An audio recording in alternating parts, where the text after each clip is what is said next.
राधे राधे। आज मंगलवार व्रत कथा सुना रही हूँ, कृपया ध्यान से सुने। व्यास जी बोले, एक समय नमी नारायण तीर्थ में 88,000 मुनि एकत्र होकर पुराणों की ज्ञाता श्री सुत जी से पूछने लगे। सौनक आदि ऋषि बोले, हे महामुने, आपने अनेक पुराणों की कथा सुनाई है। आप कृपा करके ऐसा व्रत और कथा बतावें जिसके करने से संतान की प्राप्ति हो तथा मनुष्य को रोग शोक अग्नि सर्प आदि का भय न हो, क्योंकि कली युग में जीवों की आयु कम है, फिर इस पर भी उन्हें रोग आदि घेरे रहेंगे, तो श्री हरि का ध्यान कैसे कर सकते हैं। श्री सूत जी बोले, हे मुनियों, तुमने बहुत ही सुंदर कथा पूछी है। श्री भगवान कृष्ण और युधिष्ठिर का संवाद तुम्हारे सामने कहता हूँ, ध्यान पूर्वक सुनो। एक समय पांडवों की सभा में श्री कृष्ण जी बैठे हुए थे। युधिष्ठिर ने भगवान श्री कृष्ण से प्रश्न किया, हे भगवान नंद नंदन गोविंद, आपने मेरे लिए अनेकों कथाएं सुनाई है। कृपा करके कोई ऐसा व्रत या कथा बतावे जिसके करने से मनुष्य को पुत्र की प्राप्ति हो। प्रभु, बिना पुत्र जीवन व्यर्थ है और बिना पुत्र नरकगामी होता है तथा पितृ तृण से छुटकारा नहीं मिल सकता है और न पूना नामक नरक से उद्धार हो सकता है। अतः पुत्रदायक व्रत बतावे।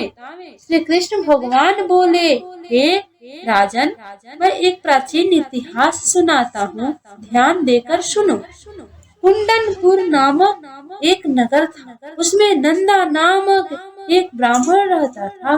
भगवान की कृपा से सब कुछ था, फिर भी वह दुखी था। इसका एकमात्र कारण यह था कि ब्राह्मण की स्त्री सुनंदा की कोई संतान नहीं थी। ब्राह्मण की स्त्री सुनंदा पतिव्रता थी, भक्ति पूर्वक हनुमान जी की आराधना करती थी। मंगलवार के दिन व्रत के अंत में भोजन बनाकर हनुमान जी का भोग लगाने के लिए बाद में स्वयं भोजन करती। एक दिन मंगलवार के दिन ब्राह्मणी कार्य की अधिकता से हनुमान जी का भोग न लगा सकी, तो ब्राह्मणी को बहुत दुख हुआ। उसने कुछ भी नहीं खाया पिया और अपने मन में प्रण करके सो गई कि अब तो अगले मंगलवार को ही महावीर जी का भोग लगाकर अन्न जल ग्रहण करूंगी। ब्राह्मणी रोजाना भोजन बनाती थी, परंतु स्वयं भोजन नहीं करती और मन ही मन से श्री हनुमान जी की आराधना करती रहती थी। इस प्रकार 6 दिन व्यतीत हो गए। ब्राह्मणी सुनंदा अपने निश्चय के अनुसार भूखी प्यासी रही। मंगलवार को सुनंदा प्रातः काल ही मूर्छित होकर गिर पड़ी। उसी भक्ति के प्रभाव से हनुमान जी प्रसन्न हो गए और प्रकट होकर बोले, मैं तेरी भक्ति से प्रसन्न हूँ, तू वर मांग। सुनंदा बोली, प्रभु, मेरे कोई संतान नहीं है, कृपा करके पुत्र और कन्या प्रदान करें, आपकी अति कृपा होगी। श्री महावीर जी बोले, तेरी इच्छा पूर्ण होगी, तेरी एक कन्या पैदा होगी और उसके अष्टांग रोज सोना दिया करें। इस प्रकार से कहकर श्री महावीर जी अंतर ध्यान हो गए। ब्राह्मणी बहुत ही प्रसन्न हुई, सभी समाचार अपने पति से कहा। ब्राह्मण देव ने कन्या का वरदान सुनकर कुछ दुखी हुए, परंतु सोने की बात सुनी तो बहुत प्रसन्न हुए। विचार किया, कन्या के साथ मेरी निर्धनता भी समाप्त हो। महावीर जी की कृपा से वह ब्राह्मणी गर्भवती हुई और 10वें महीने में जाकर उसे कन्या रूपी रत्न प्राप्त हुआ। वह बालिका अपने पिता के घर में जिस प्रकार शुक्ल पक्ष का चंद्रमा बढ़ता है, ठीक उसी प्रकार वह अपने पिता के घर में नित्य बढ़ने लगी। 10वें दिन ब्राह्मण ने इस बालिका का नामकरण संस्कार कराया। तो इसके कुल पुरोहित ने इस बालिका का नाम रतन बाला रखा, क्योंकि यह कन्या सोना दिया करती थी। इस कन्या ने पूर्व जन्म में बड़े ही विधि विधान पूर्वक मंगल देव का व्रत किया था। रतन बाला का अष्टांग बहुत सा सोना देता था। इस सोने से वह ब्राह्मण बहुत ही धनवान हो गया, जिससे वह नंदा ब्राह्मण को बहुत ही मंद तथा अभिमान हुआ। सुनंदा ने देखा कि उसकी पुत्री विवाह के योग्य हो गई, तो अपने पति ब्राह्मण देवता को अत्यंत प्रसन्न देखकर बोली, मेरी पुत्री रतनबाला विवाह के योग्य हो गई है, अतः आप कोई सुंदर तथा योग्य वर देखकर विवाह कर दे, क्योंकि शास्त्रों की आज्ञा है 8 वर्ष में गौरी, 9 वर्ष में रोहिणी, 10 वर्ष तक कन्या, इसके बाद रजस्वला संज्ञा हो जाती है। गौरी के दान से पाताल लोक की प्राप्ति होती है। रोहिणी के दान से वैकुंठ की प्राप्ति होती है। रोहिणी के दान से वैकुंठ की प्राप्ति होती है। कन्या के दान से इस लोक में सुखों की प्राप्ति होती है।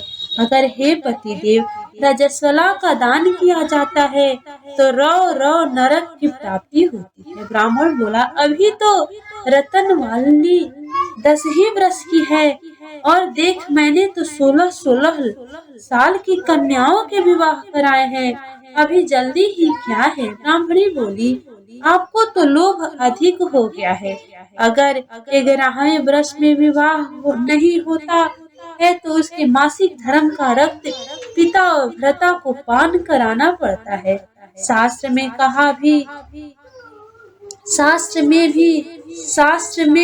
कहा भी है, माता पिता बड़ा भाई रजस्वला कन्या को देखते हैं तो वह अवश्य ही नरकगामी होते हैं।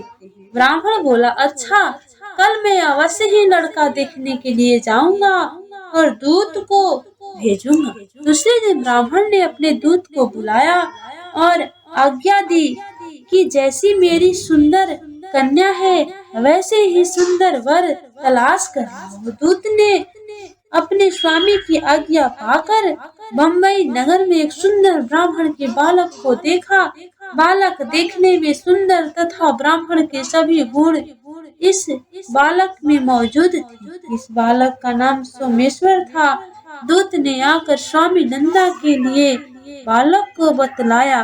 ब्राह्मण ने सोमेश्वर को देखकर विधि पूर्वक विवाह कर दिया तथा कन्यादान में काफी धन दिया।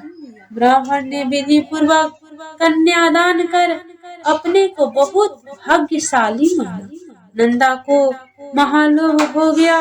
उसने विचार किया कि अब कन्या तो चली जाएगी, मेरे लिए सोना जो इस कन्या से मिलता था वह अब नहीं मिलेगा।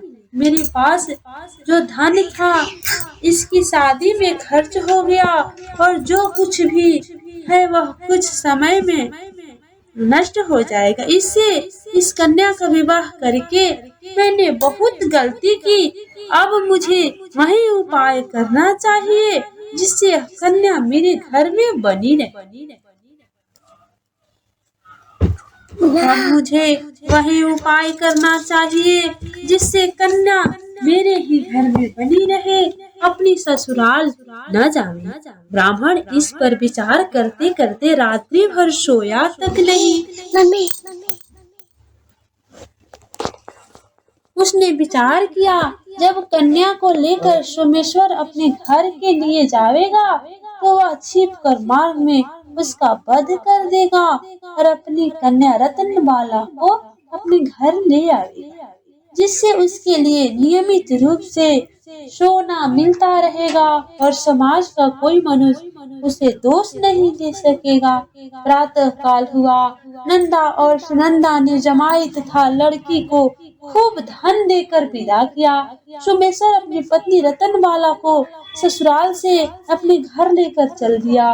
ब्राह्मण नंदा महालोभ के वशीभूत होकर मार्ग में छिपा हुआ था कि जमाई को मार कर रतनबाला तो फिर अपने घर ले जावे, जिससे उसे अष्टांग सोना मिलता रहे। तभी निर्धन न हो जावे। नंदा ने अवसर पाकर सोमेश्वर का वध कर दिया और अपनी लड़की रतनबाला के पास जाकर बोला कि हे पुत्री, मार्ग में लुटेरों ने तेरे पति का वध कर दिया है। अब तू घर चल, वहाँ पर ही रहकर अपना शेष जीवन को व्यतीत करना। भगवान की इच्छा के आगे किसी का कोई वश नहीं चलता। उसे जो अच्छा लगता है वही करता है, और बेटी जो भाग्य में लिखा है वही होगा। इसमें किसी का कोई वश नहीं। अपने पिता के द्वारा अपने पति की मृत्यु का समाचार सुनकर रतनबाला बहुत दुखी हुई और अनेकों प्रकार से रुदन करने लगी और अपने पिता से बोली, हे पिताजी, इस संसार में जिस स्त्री का पति नहीं है उस स्त्री का जीना व्यर्थ है। मैं अपने पति के साथ ही अपने शरीर को जला दूंगी और सती होकर अपने इस जन्म को, अपने माता पिता के नाम को तथा सास ससुर के यश को सार्थक करूंगी। मैं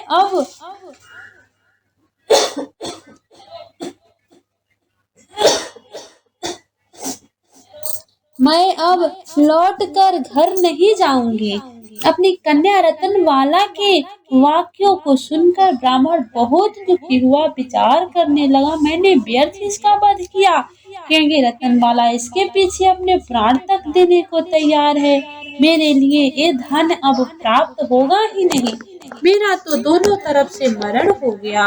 और यह सोचकर बहुत ही रोने लगा। सोमेश्वर की चिता बनाई गई। सोमेश्वर की श्री रतनबाला सती होने की इच्छा से अपने पति के सिर को अपनी गोद में रखकर चिता पर बैठ गई। जैसे ही अग्नि लगाई वैसे ही मंगल देव प्रसन्न हो गए और बोले, हे रतनबाला, मैं तेरी पति भक्ति से प्रसन्न हूँ, तू वर मांग। रतनबाला ने अपने पति देव का जीवन दान मांगा।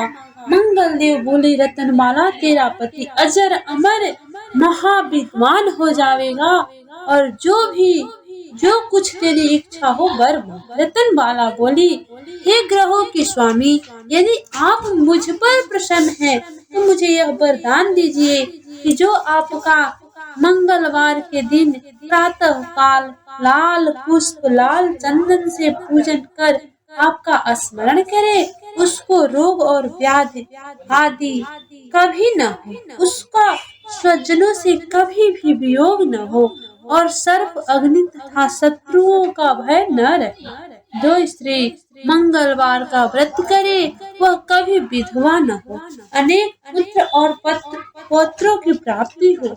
मंगल देव तथा अस्तु कहकर अंतर ध्यान हो गए।